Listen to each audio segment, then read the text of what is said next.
بسم اللہ الرحمن الرحیم۔ السلام علیکم۔ آج ہم اسلامیات کلاس 9 اور 10 دونوں کی درس الاول کا جیم پڑھیں گے، یعنی آیت نمبر 20 سے 28 تک۔ اللہ تعالیٰ فرماتا ہے، اے ایمان والوں، اللہ اور اس کے رسول کے حکم پر چلو اور اس سے روگردانی نہ کرو، اور تم سنتے ہو، اور ان لوگوں جیسے نہ ہونا جو کہتے تھے کہ ہم نے ان کا حکم سن لیا مگر حقیقت میں نہیں سنتے۔ کوئی شک نہیں کہ اللہ کے نزدیک تمام جانداروں سے بدتر ہیں، بہرے گونگے ہیں، کچھ نہیں سمجھتے۔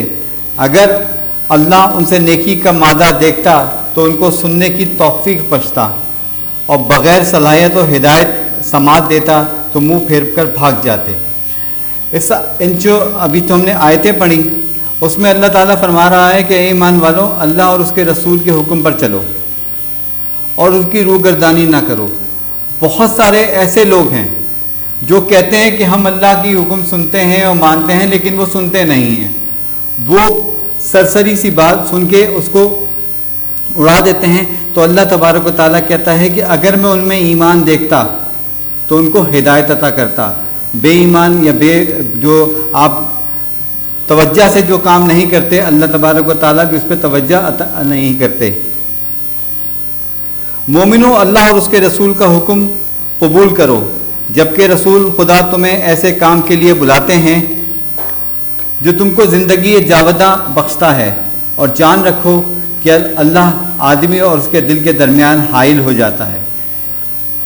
کیا کہتے ہیں کہ اللہ فرما رہا ہے کہ مومنوں، مومن کون ہے؟ مومن وہ ہے جو اللہ کی مانتا ہے، اللہ کے نبی کی مانتا ہے، اللہ کو بھی مانتا ہے اور اللہ کی بھی مانتا ہے، اللہ کے رسول کو بھی مانتا ہے اور اللہ کے رسول کی بھی مانتا ہے گا۔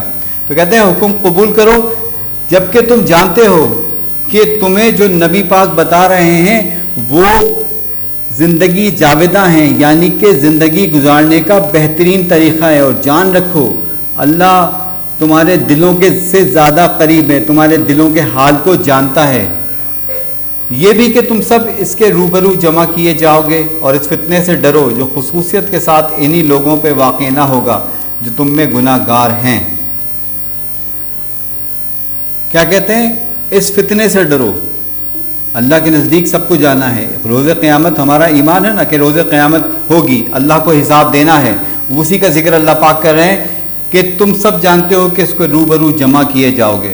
اس فتنے سے ڈرو جو خصوصیت سے انہی لوگوں پہ واقع نہ ہوگا جو تم میں گناہ گار ہیں، یعنی ان کے لیے بخشش کا سامان نہیں ہوگا جو گناہ گار لوگ ہوں گے۔ اور جان رکھو کہ اللہ سخت عذاب دینے والا ہے۔ اللہ تبارک و تعالیٰ کھل کے بتا رہا ہے کہ جو میرے نافرمان ہیں ان کے لیے میرے پاس سخت عذاب ہے۔ آگے اللہ بخش دے یا اللہ کے سے کوئی پوچھنے والا نہیں، لیکن اللہ یہاں بتا رہا ہے کہ میرے پاس ان کے لیے سخت عذاب ہے، وہ جو اللہ اور اللہ کے رسول کی بات کو نہیں مانتے یا سنتے ہیں تو اس کی روگردانی کر دیتے ہیں۔ اس وقت کو یاد کرو جب زمین میں قلیل اور ضعیف سمجھے جاتے تھے، ڈرتے رہتے تھے کہ تمہیں لوگ اڑا نہ دیں، یعنی تم نے اس جگہ کو دی، اپنی مدد سے تم کو طاقت بخشی اور پاکیزہ چیزیں کھانے کو دی تاکہ اس کا شکر ادا کرو۔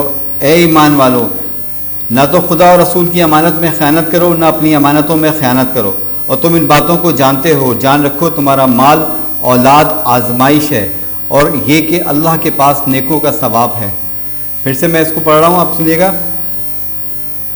اس وقت کو یاد رکھو تم زمین یعنی مکہ کی زمین پہ قلیل اور ضعیف سمجھے جاتے تھے، کمزور تھے، تم تعداد میں کم تھے، پھر اللہ تبارک و تعالیٰ نے تم کو کیا دیا؟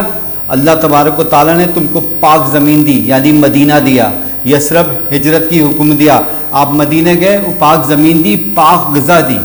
اللہ نے کہا کہ میں نے تم کو تقویت بخشی، تو اب اپنے نبی اور اپنے اللہ کی امانتوں کی حفاظت کرو۔ اللہ اور اس کے نبی کی امانت کیا ہے؟ وہ ہمارا ایمان ہے۔ اللہ کے نبی جو شریعت لے کے آئے اس پہ چلنا، اس کو امانت سے تشبیہ دی جا رہی ہے یہاں پہ۔ پھر آگے کہا جا رہا ہے کہ تمہارا مال اور تمہاری اولاد تمہارے لیے آزمائش ہے۔ اگر کسی کے پاس مال زیادہ آ گیا اور وہ اللہ سے پھر گیا، اس نے کہا جی اب تو میں مالدار ہو گیا، اب میرا کیا ہے؟ اب مجھے کون منع کرنے والا ہے, کون دیکھنے والا ہے؟ وہ بھی اس کو اسی لیے کہا جا رہا ہے. اور جب اولاد آپ سے اپنی خواہشات پوری کرنے کے لیے آپ کو غلط راستے پہ چلنے کے لیے مجبور کر دے, اس لیے آزمائش کہا جا رہا ہے.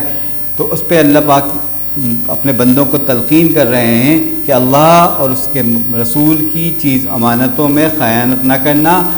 تمہاری اولاد اور تمہارا مال تمہارے لیے آزمائش ہے, اس آزمائش پہ پورے اترنا.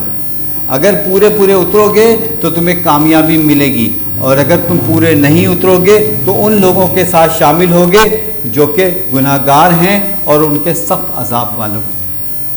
تو اس میں ہم نے یہ جو ایکسرسائز پڑھی, اس کے آگے کچھ سوالات ہیں اور کچھ ورڈ میننگز ہیں. جیسے شر الدواب ہے, بدترین قسم کے جانور. اسی طرح سے آگے کچھ چیزیں سوال ہیں, شر الدواب سے کیا مراد ہے, ان آیات میں خیانت سے کیا مراد ہے. تو یہ سوال میں نے آپ کو تفصیل سے بتا دیے, میننگ بھی بتا دی اور اس کی تھوڑی سی تفسیر بھی بتا دی. تو امید کرتا ہوں کہ یہ سوالات آپ لوگ گھر پہ کر لیں گے, اور اس کے جوابات جو آپ کی طرف سے حل کیے جائیں گے اس کا میں انتظار کروں گا.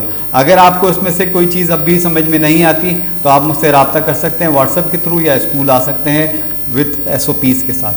انشاءاللہ نیکسٹ کلاس میں آپ سے ملاقات ہوگی. اللہ حافظ.